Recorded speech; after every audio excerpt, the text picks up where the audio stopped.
Bom dia a todos, meu nome é Alcino Vilela. Tive o prazer de ser aluno da Leila em 2001, lá no início do doutorado na EPAN de sustentabilidade. E a minha pergunta, Marina, é o seguinte: 1º de janeiro de 2015, a Rede Sustentável assume a presidência da República do Brasil. Quais são os 5 maiores ou prioritários desafios em sustentabilidade para o país?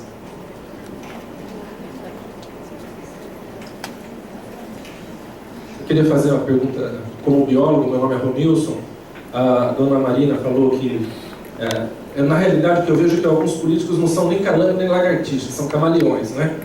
E essa colocação, segundo suas palavras, pelo que eu entendi, eu estava na outra sala, vai ser monitorada por uma comissão que vai ser formada por pessoas oriundas de diversos segmentos. Mas não ficou claro, para mim, pelo menos, quais são os poderes, se existe um regimento para essa comissão, se isso vai ser montado e se a comissão julga como o Ministério da Educação julga as faculdades, né? Você foi outro dia na Facamp, uma excelente instituição, está em primeiro lugar, é a melhor do Brasil. Ser a melhor no Brasil não significa que é boa, significa que é melhor do que as outras. Então como ficaria essa posição do ponto de vista de avaliação, julgamento e repercussão dentro da instituição partidária? Mais uma pergunta, Roberto.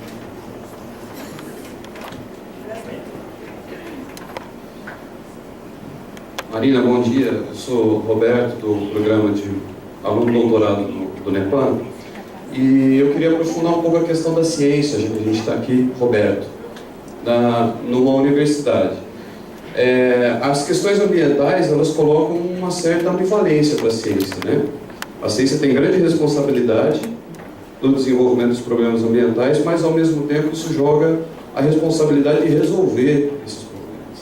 Ao mesmo tempo, a ciência ela vem, digamos, sendo cada vez mais questionada pelo público em suas limitações, e ela vai se tornando cada vez mais requerida para pensar as questões ambientais. Num possível governo Marina, qual seria o papel do Ministério de Ciência e Tecnologia? Tudo bem, Marina. Muito simples. Bem, primeiro a pergunta dos 5 desafios, né? Eu quero falar sobre isso, não a rede, ou, enfim, eu quero falar isso na perspectiva do Brasil. Na perspectiva do Brasil, né? Independente de ser a rede, de ser o PT, de ser o PSDB, de ser o PSD. Porque eu não quero cair na armadilha de antecipar as eleições, né? E eu tenho me policiado assim 24 horas a cada segundo, né? Para que ninguém aqui diga, a Marina disse que se assumir o governo dia tal, certo? É isso que vai ser feito. Isso é uma agenda para o Brasil. Aliás, o nosso problema é de não termos uma agenda, né? De anteciparmos as eleições, que é para as pessoas não terem tempo de pensar. Não é? Então, faz 3 meses que nós elegemos um prefeito, né, os prefeitos, aqui o nosso vice-prefeito, e o pessoal já antecipou a eleição para presidente. Então, todo mundo vai se entreter discutindo os candidatos, e proposta que é bom não precisa discutir, correto? E aí os alinhamentos políticos que deveriam ser programáticos numa agenda de longo prazo, no curto prazo dos políticos, é feito em cima de políticas de curto prazo para alongar o prazo dos políticos, né? Em vez de ter uma agenda para o país. A Alemanha tem uma agenda, faz mais de 20 anos que eles estão perseguindo essa agenda. E mesmo que seja no velho modelo de desenvolvimento, todo mundo está em crise e é eles que estão lá comandando para ver como é que sai da crise, que eles também estão dentro, certo? Mas por quê? Ganham os social-democratas, a social-democracia ou os conservadores, eles não mudam a agenda porque mudou de partido, não. Tem coisa que não pode mudar. Eu diria que, como cidadã, eu diria para o PSB, o PT, o PMDB e a própria rede, é preciso ter políticas de longo prazo e nossos curtos prazos políticos. O maior desafio do nosso país é a mudança do modelo de desenvolvimento. Esse é o maior desafio. O Brasil é um país que reúne as melhores condições para fazer essa quebra de paradigma. O Brasil está no século XXI, está para o século XXI como os Estados Unidos estiveram para o século XX. Um país jovem, concorrendo com países de cultura milenar, para os padrões do século XX se tornou mais desenvolvido do que eles em vários aspectos. O Brasil reúne essas condições, mas infelizmente não temos o pensamento estratégico para transitar da economia carbono intensivo para uma economia de baixo carbono. O plano decenal não tem uma vírgula sobre energia solar, tem 2 paragrafinhos sobre energia eólica, certo? Nós estamos mudando a legislação brasileira para garimpar nutrientes, para produzir uma cabeça de gado por hectare, quando Minas Gerais, bem aqui próximo, e a Argentina produz 3 cabeças por hectare. Primeiro desafio para qualquer governo é uma agenda de longo prazo para mudar modelo de desenvolvimento. Investir muito em educação. Sem tecnologia, sem inovação, nós não vamos transformar nossas vantagens comparativas em vantagens competitivas, né? O Brasil é um país que tem graves problemas de segurança, né? Sem enfrentarmos esse problema, boa parte do potencial que nós temos na economia criativa, né? O Brasil é um país que as pessoas se enamoram da gente, mas infelizmente nós não somos capazes de criar, né, uma base de estrutura para o estímulo ao turismo, para o estímulo ao entretenimento, à economia criativa. É preciso pensar em investimento que nos desloque para a desmaterialização do consumo. Nós podemos, né, ofertar coisas porque as pessoas não têm diversidade, alegria, capacidade de convivência, e nós não somos capazes de fazer isso, né? Se eu posso falar, só na mudança de desenvolvimento, aí do modelo de desenvolvimento, você não tem 5 coisas, você tem várias coisas, né? Não dá para fechar, né? Então eu diria isso para qualquer governo. Eu encaro essa bandeira não como algo que é da rede, isso é um legado. E eu espero que esse movimento que nós estamos fazendo, ele sirva inclusive para que os outros partidos comecem a se repensar. Uma mudança acontece quando você é capaz de mudar você mesmo, mas também quando essa mudança começa a ir para o vizinho, para quem está do lado, né? Eu gostaria muito que a nossa presidente Dilma tivesse usado os 20 milhões de votos que a primeira ecochata candidata à República Federativa do Brasil teve para dizer: meu Deus, há uma base de sustentação para fazer essa inflexão no modelo de desenvolvimento, né? Como é que uma pessoa com 1 minuto e 20 segundos na televisão, sem o PAC, sem o Bolsa Família, sem governador, sem prefeito, sem vereador, apenas com os núcleos vivos da sociedade, consegue 20 milhões de votos?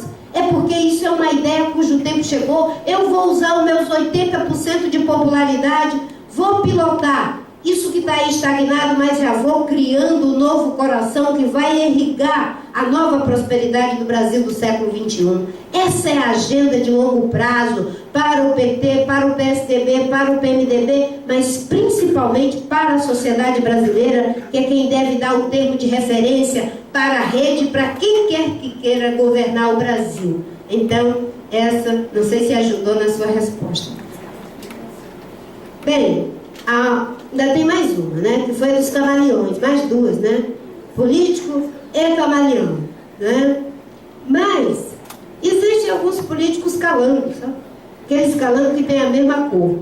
Alguns, são poucos, mas tem uns que são a mesma cor. Bem, como é que vai ser esse sistema de avaliação? Eu citei um exemplo. Isso não é suficiente. É um exemplo. Mas eu acho que o melhor controle de qualidade é investir na nova cultura política, desse novo ativismo que eu falei, desse ativismo autoral que está surgindo, né? Desse acompanhamento que é feito, né? A gente não tem controle de qualidade. Quem é que faz controle de qualidade de senador, de vereador, de prefeito e de presidente de partido? Tem que ter controle de qualidade. Hoje, com a internet, é perfeitamente possível. Se você entrar no Congresso Nacional, lá no trabalho, você vai ver o projeto de cada um. Né? Aqui em São Paulo são quantos deputados? 90 deputados? 94, 80 federais e 94 estaduais. Não, eu digo pensando no plano federal. Não é tão difícil assim. Vê a lista. Quais são os projetos relevantes? Quais são, digamos assim, dá para fazer o controle de qualidade pelas informações que já existem. Então, existem vários mecanismos para que a gente faça essa avaliação. E nós estamos propondo um sistema de autoavaliação. Daqui a 10 anos, queremos fazer um congresso para avaliar. Se já cumprimos nossa finalidade, não precisa continuar, certo? Já fizemos o que tinha que fazer. Se não cumprimos e estamos tão deturpados, então é melhor também a gente se extinguir. Então nós estamos propondo um prazo, daqui a 10 anos, que, acompanhado não só pelos filiados, mas pelos aqueles que estão, digamos, na borda da borda, né, que a gente possa fazer. Porque a gente tem uma borda dentro de nós também, correto? Não é só a gente achar que está na borda, não. Nós temos aqueles que também estão aqui querendo fazer um centrinho, né? Para já estagnando a coisa. Mas tem a borda da borda. A ideia da rede é essa. É que é possível os atravessamentos. Bem, ainda tinha outro? Não, acho que... o papel da ciência e tecnologia. Eu acho que eu até já respondi um pouco quando eu falei da importância da educação, da tecnologia, da inovação, da pesquisa. Né? Eu fui no estado de Israel, né? E fui num centro de pesquisa básica, não era de pesquisa aplicada. E eu fiquei impressionada, eu fui ter noção do Brasil em Israel, sabe? Do tamanho do Brasil. Porque a minha amiga, que ficamos amigas, né, a Braha, disse: nós somos 7 milhões de pessoas por 2 milhões de hectares. 40% é de zero, certo? 2 milhões de hectares. Eu pensei, meu Deus, a reserva Chico Mendes, com 900 famílias, é 1 milhão de hectares. Só de unidades de conservação, nós temos 80 milhões de hectares. Imagina quantos estados de Israel tem só nas nossas unidades de conservação. Mas eu fui num centro de pesquisa básica e eles patenteiam por ano 86 patentes. 86 patentes por ano. E não é pesquisa aplicada. E eu nem tive coragem de perguntar os centros de pesquisa aplicada quantas patentes eles fazem por ano. Porque eles não estão preocupados em patente. É aquela ciência que é produzida com a liberdade de interrogar o mundo, de fazer as perguntas para que as respostas se colhem a elas, né? Porque alguém já disse que existem muitas respostas à procura de uma pergunta, né? Aquelas perguntas que são feitas para que a resposta as encontre, né? Então, o Ministério de Ciência e Tecnologia tem um papel fundamental. E nós sabemos que deve ser um trabalho integrado com o Ministério do Meio Ambiente, com o Ministério da Cultura, com o Ministério... Né? A política tem que ser transversal. Então, não há como ser a potência ambiental que somos e continuarmos sendo pela própria natureza. Nós vamos ter que combinar. Agora, uma ciência também que não seja arrogante, porque existem muitas ciências. Eu advogo que existe a ciência dos postulados denotativos do saber, sistematizado, fundamental na academia, que vive esse paradoxo que você diz, essa contradição. Ela é demandada, não é? Já entrando na outra questão. Ela é demandada para dar as respostas, como se fosse mágica, e não é mágica, não é? Ao mesmo tempo que a ciência está sendo exilada. Na Rio 92, a ciência pautou a Rio 92. Depois ela foi exilada. A maior parte dos políticos foram sendo domesticados. E cada vez mais querem instrumentalizar a ciência, né? Porque não se quer uma ciência que faz diagnóstico incômodo. O Cesarotto fala isso também. Uma ciência que faz diagnóstico incômodo, a ciência não existe para assombrar a humanidade. A ciência é para nos acalmar. Olha, fique calmo, eu tenho a resposta de tudo. Uma vez eu vi um cientista no Globo News, eu fiquei envergonhado, né? Ele dizendo: as pessoas ficam com medo se os transgênicos podem causar mal à saúde, ao meio ambiente, porque ainda não se tem certeza disso. Eu digo para vocês, confiem em nós. Sinceramente, isso é ciência, né? Então eu vou confiar em Deus, né? Mais eficaz. certo? Por quê? Se ainda não temos certeza, como é que eu vou confiar? Certo? Se faz mal ou se não faz mal. Isso não é ciência, né? Então a ciência vive mesmo essas contradições, essa ambiguidade, mas eu diria, ela é fundamental, né, tanto para nos assustar, nos assombrar, quanto para nos acalmar naquilo que pode acalmar, e tem acalmado em muitos aspectos, né? A medicina está aí para nos mostrar isso. Agora, eu digo uma ciência não arrogante, né? Porque existe o saber narrativo, né? O conhecimento produzido por uma ciência que a gente não sabe como é que se produz, mas é produzida ciência, né? Eles não sabem descrever o seu processo, e você não tem como aprender no processo. Eu tenho um tio que era xamã, aprendi muitas coisas com ele, né? E ele... com história. Então, tinha uma lenda que esse meu tio desaparecia. E eu era criança, eu tinha medo dele, eu gostava muito dele, mas tinha medo de uma pessoa que desaparece, né? Então, e eu, com muito cuidado, né? E se ele fizesse alguma coisa, ele desaparecesse, né? Eu fui perguntar para ele, né? Ô tio, é verdade que o senhor desaparece? E ele era bem caladinho, fazendo lá o cesto dele de cipó. Aí ele dizia, isso é conversa. Eu digo, mas tio, um dia desse, disseram que o senhor saiu assim na frente, todo mundo estava vendo o senhor desapareceu. Ele dizia, porque eu andei mais rápido e eles me perderam de vista. Mas tio, um dia desse, o senhor estava atrás, e quando a pessoa olhou para trás, o senhor tinha desaparecido. Ele disse, é porque eu andei mais devagar. E eu até hoje não sei se ele desaparecia mesmo, certo? Mas a verdade, né, é que existe uma outra ciência. Esse meu tio, ele era um curador. E se a pessoa cometesse uma infração ambiental, era ele que disciplinava o sujeito, né? Como que era? Um sistema poderosíssimo, acima do IBAMA, acima de tudo que nós conhecemos, até do satélite da NASA, né? Por quê? Era um sistema de crença. Se você matar um bicho, certo, que está prenhe, então você vai ficar panema. Panema é com azar. E o ritual para tirar o azar era tão difícil, tão complexo, que o sujeito olhava para o veado, tá grávido, tá gordo, tá grávido, tá gordo. E o veado corria com medo de atirar no bicho, né? E ele carregava no ritual, né? Então, né, é uma ciência também, inclusive, do direito, da justiça, dos direitos difusos e tantas outras coisas. Mas, para encerrar, eu quero contar uma história juntando as nossas ciências, né? A minha do saber narrativo, né? E também a minha do conhecimento científico, porque eu passei por uma universidade com muito orgulho, com muita alegria e sou estudante até hoje.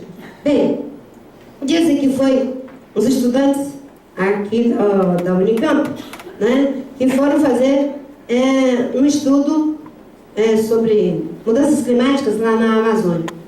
E quando chegaram lá, armaram a barraca num banco de areia, porque o rio estava seco, e o caboclo falou, olha, é melhor vocês tirarem essa barraca daí, porque vai chover e vai alagar muito rápido. Esse negócio de desmatamento, assoreamento de rio, esse negócio de mudar o código florestal, agora quando chove é vult. Aí, não, caboclo, imagina, olhando no Google, na internet, vimos tudo, não vai chover coisa nenhuma. Vamos ficar aqui. Vamos filmar as tartarugas para já botar no Face, né? Aí ficaram lá. Quando foi de madrugada, né? Um toró d'água violento. A água vupt, não deu nem para pegar a coisa mais amada que era o norte, certo? Correram, senão não ia afogar. Subiu lá, tem uma vaga aí, caboclo? Tem aí do lado do Rex, mas tudo bem. Deitaram lá. No outro dia, um dizia assim, vamos perguntar pro caboclo como é que ele sabia que ia chover. E aí o outro dizia, imagina, maior amigo pro caboclo. A gente tinha visto tudo, dizendo que não ia chover, agora nós vamos perguntar para ele. Somos cientistas. Como é que os nossos professores vão olhar para nós? A gente tem que saber, cientificamente tem que ter uma resposta. Aí, depois de muita confusão, somos cientistas, vamos perguntar. Como é que você sabia que ia chover? Aí disse, vem cá. Tá vendo aquele formigueiro lá embaixo? Ah, sim. Tá vendo esse formigueiro aqui em riba? Ah, sim. Toda vez que as formigas do formigueiro de baixo sobem pro formigueiro de riba, eu sei que vai chover e esses meus equipamentos nunca falham. Muito obrigada.